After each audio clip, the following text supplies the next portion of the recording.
వైఎస్ఆర్ కాంగ్రెస్ పార్టీకి అదేదో అంటారు కదా, కొట్టుకుపోతూ ఉన్నటువంటి సందర్భంలో ఒక చిన్న సంతృప్తి కలిగించిన అంశం ఏంటంటే, దేశవ్యాప్తంగా ఎన్నికల కమిషన్ అత్యధిక ఓట్లు సాధించినటువంటి పార్టీల జాబితాను విడుదల చేసింది.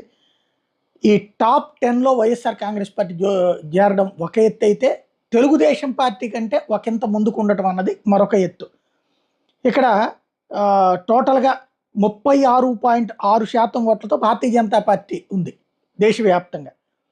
21.96% ఓట్లతో కాంగ్రెస్ పార్టీ ప్రధాన ప్రతిపక్ష స్థానంలో ఉంది. మూడో స్థానం సమాజ్వాదీ పార్టీది 4.58%. అలాగే 4.37%తో తృణమూల్ కాంగ్రెస్ పశ్చిమ బెంగాల్కి సంబంధించి మమతా బెనర్జీ. 5వ స్థానంలో 2.06 ఓట్లతో వైఎస్ఆర్ కాంగ్రెస్ పార్టీ నిలిచింది. అయితే ఇప్పుడు తృణమూల్ కాంగ్రెస్ పొత్తు పెట్టుకుంది.